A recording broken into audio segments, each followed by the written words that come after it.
اگر گھر میں جھگڑا ہو جائے تو جانا کہاں چاہیے؟ حدیث میں دیکھیں. اور یہ بات بھی آپ سے کہوں، کسی کا گھر ایسا نہیں ہے جس میں جھگڑا نہ ہوتا ہو.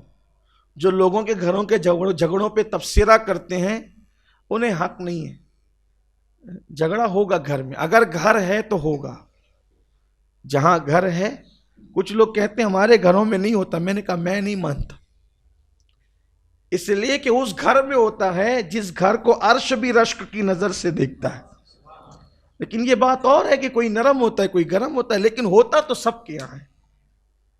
آئیے اس گھر کا جھگڑا بیان کروں جہاں سے جھگڑا بھی سیکھنے کا شعور ملتا ہے. جھگڑا اس معنی میں زگ زگ تک تک کے معنی میں. سیدنا مولائے کائنات علی کرم اللہ وجہ الکریم کی زگ زگ ہو گئی سیدہ کائنات سیدہ فاطمہ سے. آپ سے بیوی کے ساتھ کچھ بات ہو گئی. سیدہ نے کوئی جواب تو نہیں دیا کیونکہ بڑی تربیت یافتہ بیٹی تھی میرے نبی کی، رسول اللہ کی گود میں پلی ہوئی تھی. مولائے کائنات کسی وجہ سے کچھ باتیں آپ نے کی اور جلال میں تھے. سیدہ کو کچھ کہا، سیدہ نے کوئی بات آپ کو بتانے کی کوشش کی، لیکن آپ اتنی بات کر کے جتنی آپ کو کرنی تھی گھر سے نکل گئے. غصہ تھا، جلال تھا، گھر سے نکلے اور کہاں گئے؟ اللہ کے گھر میں گئے. حدیث بتا رہی ہے کہ اگر گھر سے جھگڑا ہو جائے تو وہاں سے نکل کر کاروبار نہ جایا کرو، کیونکہ ایک نیا جھگڑا آپ پال سکتے ہو.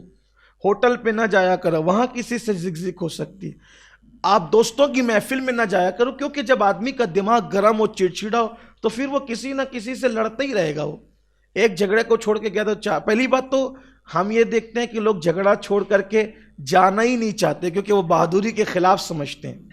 اب میں یہاں پہنچ کر کے سوچتا ہوں جو علی اتنا بڑا بہادر کہ فاتح خیبر ہو، فاتح خیبر ہو، فاتح بدر و حنین ہو، آپ کو جب غصہ آیا تو بیوی پر غصہ نکالنے کی بجائے، اتارنے کی بجائے جو جملے کہنے تھے کہہ دیا اور نکل گئے اللہ کے گھر کی طرف.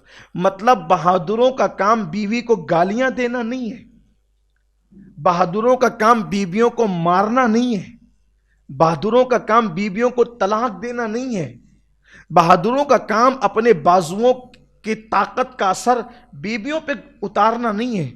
میں ایک حدیث پڑھتا ہوں تو میری عقل دنگ رہتی ہے. اللہ کے رسول علیہ السلام اپنی ازواج کو اتنا چاہتے تھے کہ ایک شخص نے حضور کو دیکھا، وہ چاہت کو کہنے لگا یا رسول اللہ آپ تو بہت چاہتے ہیں اور میں تو اپنی زبان سے اپنی بیوی کو تکلیف پہنچاتا ہوں. اللہ کے رسول نے جو بات کہی ہے، کاش کہ لوگ حدیث پڑھتے. بہت پڑھ چکے کہانی قصوں کی کتابیں، یوٹیوب اور فیس بک پر بہت وقت ضائع کر چکے. حدیث کی طرف رجوع کرو، قرآن کی طرف. اللہ کے رسول علیہ السلام فرماتے ہیں جو اپنی بیوی کو اگر اپنی زبان سے بھی تکلیف پہنچا دے، اگر وہ رات رات بھر نماز پڑھنے والا ہو اور روزانہ ہر دن روزہ رکھنے والا ہو اور وہ کثرت قرآن مقدس کی تلاوت کرنے والا ہو کثرت کے ساتھ، اور پھر وہ حج کرنے والا ہو، پہاڑوں جیسی نیکیاں کرنے والا ہو، اگر اس نے بیوی کو اپنی زبان سے اذیت پہنچائی ہے، اللہ قیامت میں اس کی ایک نیکی بھی قبول نہیں کرے گا، رد کر دے گا اللہ تعالی. ہم بہت حد تک کے ماں باپ کے حق کچھ حد تک جانتے ہیں، لیکن بیویوں کے حقوق کہاں ادا ہو رہے ہیں؟ آپ دیکھیں مسلم معاشرے میں دیکھیں، بیویوں کو تو پیر کی جوتیاں سمجھا جاتا، اور جو لوگ بہت محبت اور اکرام سے پیش آتے ہیں ان کو لوگ غلام کہتے ہیں. تو غلامی کر رہا ہے، وہ غلامی نہیں کر رہا ہے، وہ مصطفیٰ جان رحمت کی اداؤں کو ادا کر رہا ہے. اس لیے کہ کمزوروں کے ساتھ حسن سلوک کا حکم ہے. آج مسجد کا افتتاح ہے، میرا عنوان کوئی میاں بیوی کے حقوق ادا کرنا نہیں، لیکن بات آئی تو میں عرض کر رہا ہوں آپ کے سامنے. اللہ کے رسول فرماتے ہیں ایک نیکی بھی قبول نہیں ہونا ہے اس کی، اللہ رد کرے گا. اگرچہ اس نے پوری رات عبادت کی ہو، ہر دن اس نے روزہ رکھا ہو، کثرت سے قرآن کی تلاوت کی ہو. اللہ ہمیں شعور عطا کرے. تو عرض یہ کر رہا تھا کہ آپ نے کچھ جو زگزگ ہوئی، آپ کو غصہ آیا. جب غصہ آیا تو آپ گھر میں نہیں رہے، آپ نے گھر چھوڑ دیا اور گھر چھوڑ کر کے سیدھا گئے اللہ کے گھر میں. جب اللہ کے رسول تشریف لائے سیدہ پاک کے گھر میں، سیدہ فاطمہ کے گھر میں، تو پوچھا کہ تیرے چچا کا بیٹا کہاں ہے؟ یہ نہیں پوچھا تمہارا شوہر کہاں ہے.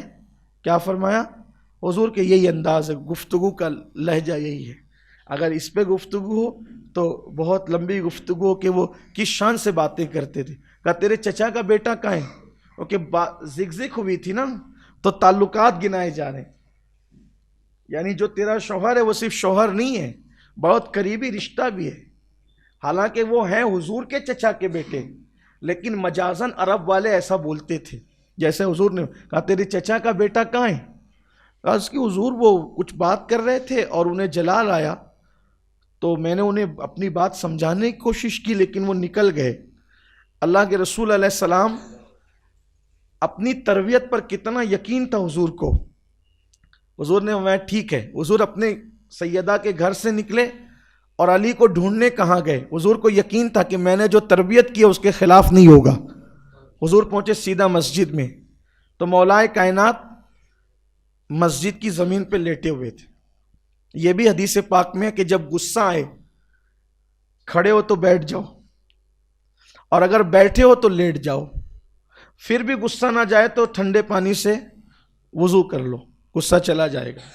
یہ بھی حدیث پاک میں آیا کہ جب غصہ آئے تو اعوذ باللہ من الشیطان الرجیم پڑھا کرو. غصہ بڑی خطرناک چیز، اعوذ باللہ پڑھا کرو، وہ شیطان کی طرف سے. فرمایا ایمان کو غصہ ایسے تباہ کر دیتا ہے جیسے شہد کو الوا تباہ کر دیتا ہے. دماغ بہت ٹھنڈا رکھا کرو. اللہ کے رسول علیہ السلام نے صحابہ سے پوچھا سب سے زیادہ طاقتور کون ہے دنیا میں؟ صحابہ نے جواب دیا حضور جو سب کو پچھاڑ دے اور اس کو کوئی نہ پچھاڑ سکے وہ بہت طاقتور ہے. فرمایا نہ. کہا پھر حضور آپ ہی بتائیں. فرمایا جو غصے کو پی جائے وہ دنیا کا سب سے طاقتور انسان ہے. غصے کو ضبط کرنے والا سب سے طاقتور انسان ہے.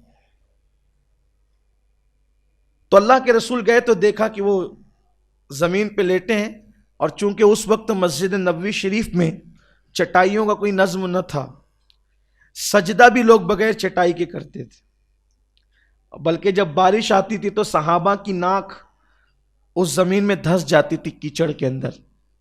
اس شان سے وہ نماز ادا کرتے تھے. بارش میں چونکہ کھجوروں کی چھت تھی، کھجوروں کے پتے تھے، بارش آتی تھی تو پانی زمین پر آتا تھا، ان کی ناکیں دھس جاتی تھی.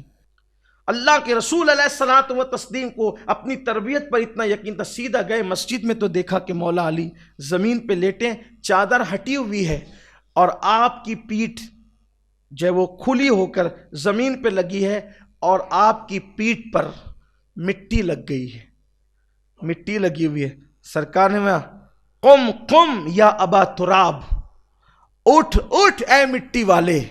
مولا کائنات مسکرا کے ایسے اٹھے، ارشاد فرماتے ہیں کہ میرا نام میری ماں نے حیدر رکھا، میرا نام میرے نبی نے میری پیدائش کے وقت علی رکھا، لیکن جب میرے نبی نے مجھ سے کہا نا قم قم یا ابا تراب، اٹھ اٹھ اے مٹی والے، تو یہ لقب مجھے اتنا پسند آیا.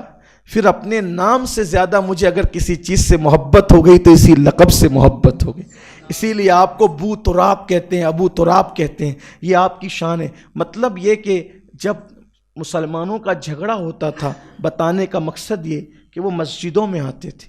انہیں کاروباری کوئی نقصان ہوتا تھا تو مسجد میں آتے تھے، انہیں بے چینی ہوتی تھی تو مسجد میں آتے تھے. مسجد سے مسلمانوں کا تعلق اتنا مضبوط تھا کہ کوئی مصیبت آئی مسجد میں آئے.